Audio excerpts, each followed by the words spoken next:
बात दिल्ली धमाकों से जुड़ी इन्वेस्टिगेशन की कर लेते हैं।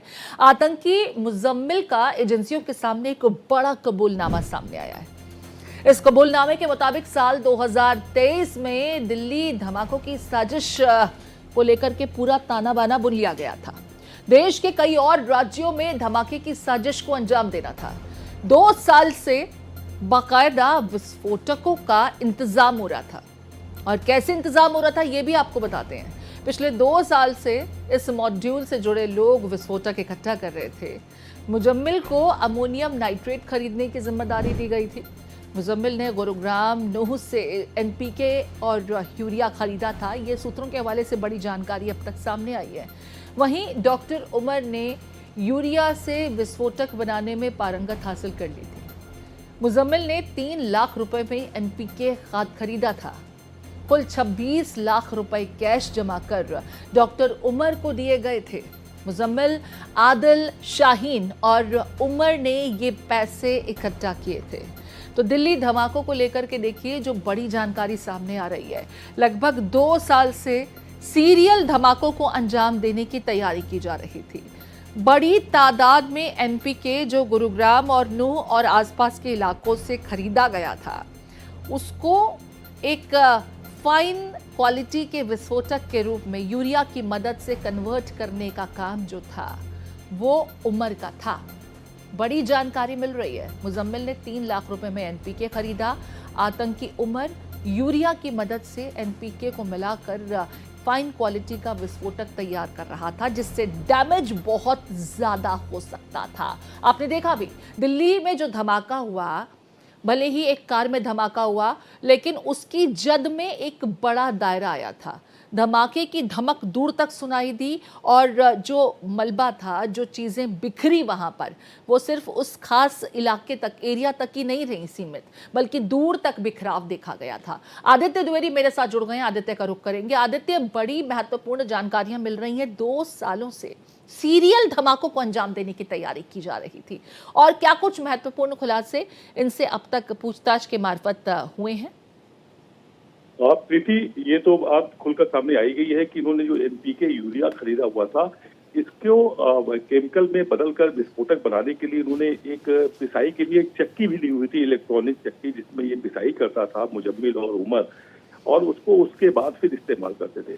इसके अलावा प्रीति, जो एक और जानकारी मिल रही है वो ये मिल रही है, अल फलाह यूनिवर्सिटी में जो विस्फोटक बनाने के लिए जिस केमिकल की इनको जरूरत थी, वो केमिकल भी वो वहां से चुराया करते थे। गाड़ियों में, डिग्गियों में रख करके ये अपने उस जगह ले जाते थे जहां पर ये विस्फोटक की सामग्री तैयार करते थे। इस तरह की जानकारी मिली हुई है।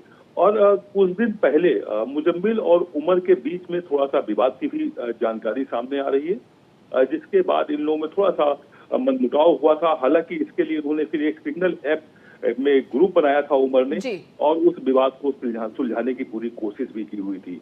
तो कुल मिलाकर के पिछले 2 सालों से, यानी कि 2023 से इस फिराक में थे कि किसी तरह से सीरियल ब्लास्ट किया जा सके, लेकिन इन लोगों को मौका नहीं मिल पाया था। आदित्य, 26 लाख रुपए एकत्रित किए गए थे, और उसी की मदद से ये एनपीके को खरीदना, यूरिया खरीदना, आतंक के सामान को तैयार करना किया जा रहा था।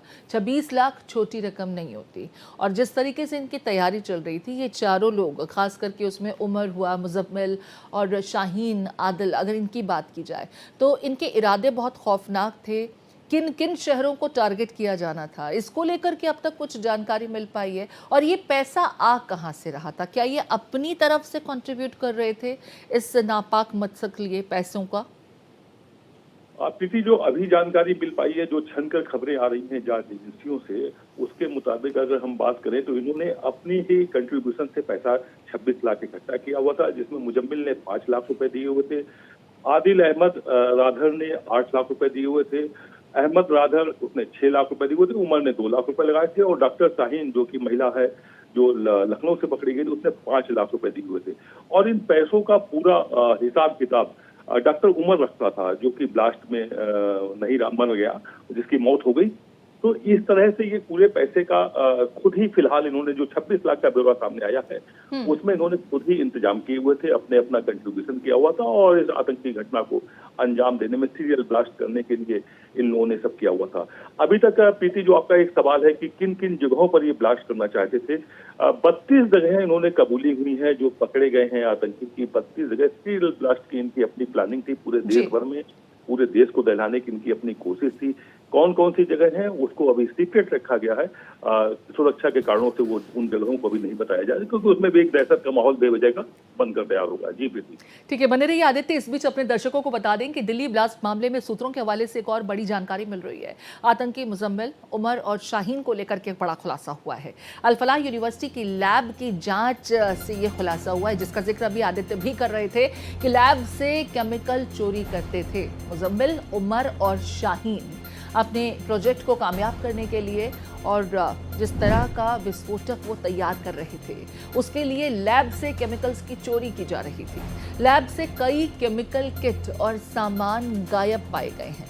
गाड़ियों की डिग्गी में रखकर रैक का सामान ये ले जाते थे बाहर। आतंकियों से चोरी किए गए केमिकल्स के बारे में पूछताछ अब भी जारी है।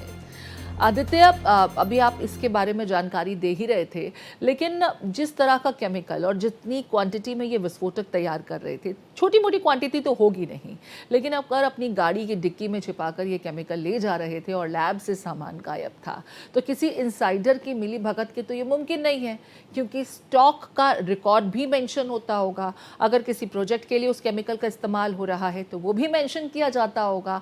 यानी रिकॉर्ड्स में अगर सामान गायब पाया जा रहा है और उसकी मेंशनिंग अब तक नहीं हुई थी या किसी के संज्ञान में नहीं आया, यानी इनसाइडर का रोल भी डेफिनेटली यहाँ पर होगा। अब बिल्कुल जो बात प्रीति आप कर रही हैं, दर्शकों को बता रही हैं, अल फलाह यूनिवर्सिटी में जब पूरा ऑडिट रिकॉर्ड पिछला देखा गया है कि केमिकल कितना आया है और कितना उसको एक्सपेरिमेंट में इस्तेमाल किया गया, यानी कि जो स्टूडेंट्स हैं यदि वो इस्तेमाल करेंगे तो कितना खर्च होगा, उसमें एक बड़ा अंतर पाया गया है।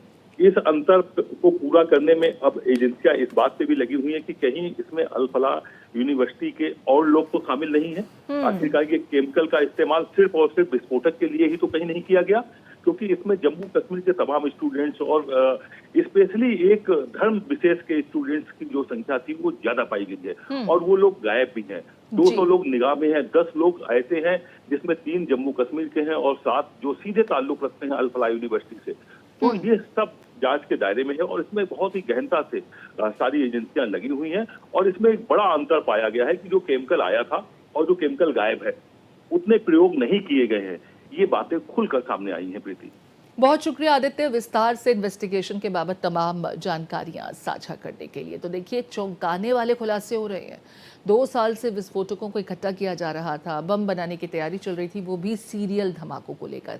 और इतना ही नहीं, अल फलाह यूनिवर्सिटी के ही लैब से विस्फोटकों के लिए जिस रसायन की जरूरत थी उसे भी चुराया जा रहा था।